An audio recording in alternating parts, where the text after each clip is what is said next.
Hollywood is not just about Republican, Democrat. I remember a time when, I was flirting with Bernie Sanders and digging his message and stuff. And to be honest with you, that was a huge mistake. At the time, I was like younger and naive. But even that was freaking him out. The fact that I was more of a kind of like pro Bernie versus Hillary and, in that primary. And it's just strange. Like, I would say saying Bernie was like saying Trump in front of them. It's almost like they're in a box that you can't get out of. Well, it's funny you say that, right? But and Hillary was caught. Dianne Feinstein and Donna Brazile ratted her out that they completely rigged the primary for Hillary. And then it's hilarious 4 years later if you say that the election was rigged, I had Chuck Schumer in my mind there. If the election was rigged, you're a crazy conspiracy theorist, you're a kook, you're a right-wing nutjob. I'm sitting here going, wait a minute. So these people will rig an election against their own side, but they would never rig an election against the people they hate. It's crazy. Like, I don't care if you're a Republican, a Democrat, a left-wing, right-wing. I don't care. Stop treating us like we're idiots. Stop treating us like we're morons. Yeah. Right? Like, when it really comes down to us, what you're telling us to do is not trust our own eyes. Mm-hmm. And that's when I get, that's when I'm just like, all right. And then really what they do, especially in our end, dude, if you're SAG in New York right now, you still have to wear a mask on set. It's so insane, dude. It's so if insane. You're SAG in New York. Joey Gilbert's one of the guys that we have on our America Happens network. He actually did an episode a few days ago. In 300 BC, like 2,300 years ago, they proved that masks don't work. Really? I didn't know that. 2,300, it's like 300 BC. They had some kind of plague they used, and they were like, "Oh, this shit doesn't work." Listen, brother. Who cares? The facts don't matter anymore. Data doesn't matter. Blindly trust the science. If Lord Emperor Fauci says throw the babies in the volcano to end COVID, there's 150 million Americans that are going to stand on Mount St. Helens chucking their baby inside. Let's just call it what it is. Exactly. Everybody still wearing a mask alone in the car right now is the first in line to chuck a baby in the volcano so we have crops in the spring. There's no convincing them otherwise. This blind faith for authority drives me out of my mind. And you talk about the industry wasn't always like this. It used to be an industry full of rebels. I went from writing for Chris Christie. I was an aide in the Chris Christie administration in Jersey. Mm-hmm. To my first television gig was writing for the Wendy Williams show. Mm. So imagine the dichotomy there. That's something that could never happen ever. And my boss, my first boss, producer, Pat Riley, LGBTQ plus gentleman, one of the best bosses I've ever had. Mm-hmm. This is like, it's almost like, we had the Cold War. It's almost like we've had a cold civil war. Nobody wants to acknowledge it, but we've been living through 10 years of a cold civil war where with the balkanization, you have your side, I have my side, never the twain shall meet. Mm-hmm. It's a really disgusting thing because that's what really makes, especially for comedy. Mm-hmm. Comedy is about holding up a mirror to ourselves. Mm-hmm. If I make fun of you nonstop, I'm not funny, I'm a bully. Mm-hmm. If I make fun of you, but then I turn it into, hey, but I do the same thing too. And that's a shared human experience. That's comedy. That's taking vulnerability and exposing it, and we're better for it, right? Exactly. Yep. Comedy really has a connective tissue. What we've experienced is activism that's parading itself as comedy. It's not fun. It's not funny because activism is not supposed to be funny. Mm-hmm. You're supposed to take activism seriously, right? So it's inherently unfunny. And then when you only pick on one side, mm-hmm. you're a bully. And there's nobody less funny on earth than a bully. So now you have those two things where you have an activist and a bully trying to do comedy, and that's where the industry is now.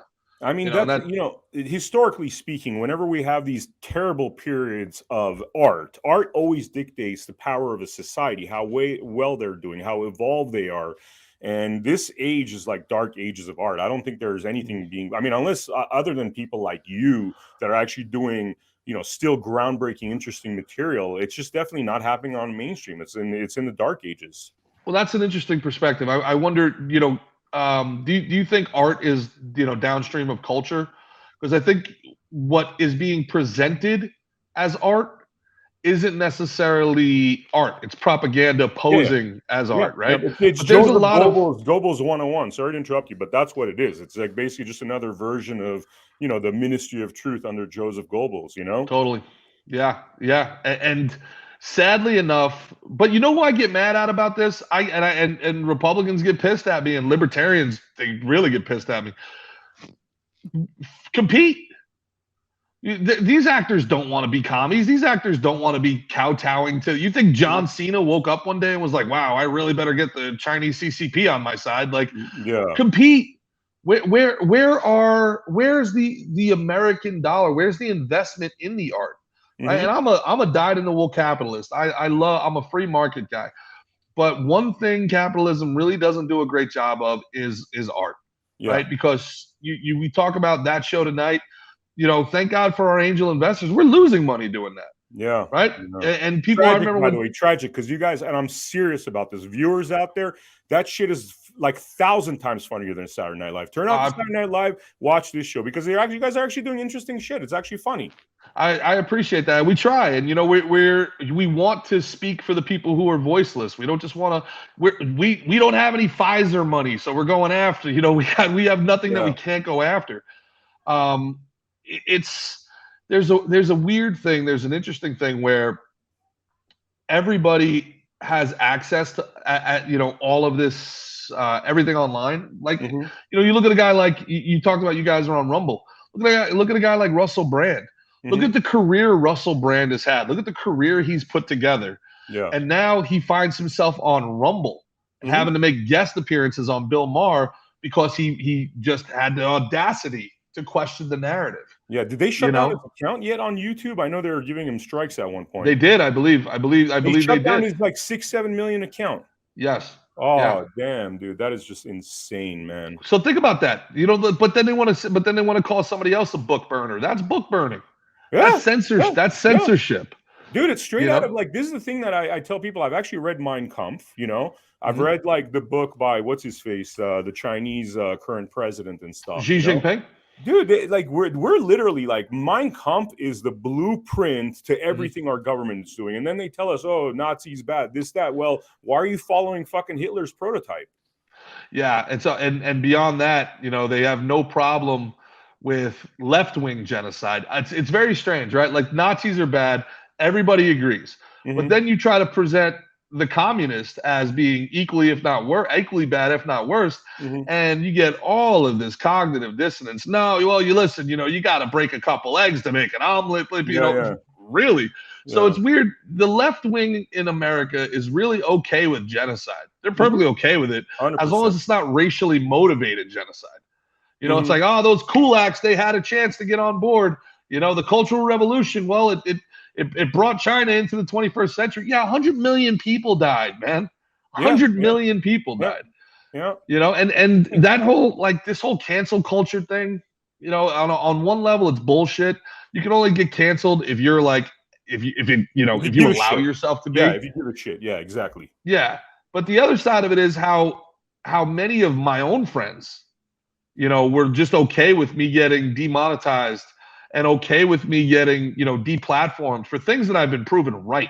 Not even controversial statements. I got kicked off of Facebook. I had 125,000 followers on Facebook. I got kicked off for 6 months for doing a live about how there's no way that this came from a bat, and you'd have to be an absolute moron not to connect the dots to the Wuhan lab.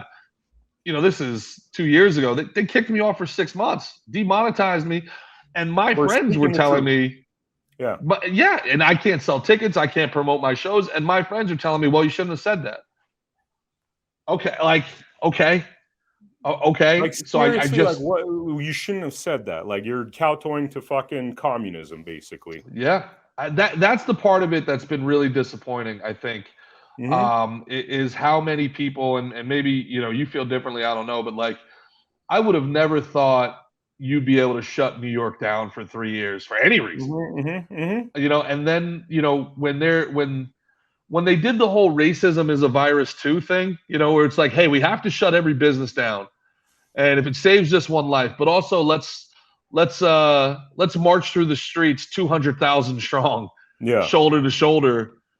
Yeah, but by the way, you can only have 12 people on set, and you got to lay off half your workforce.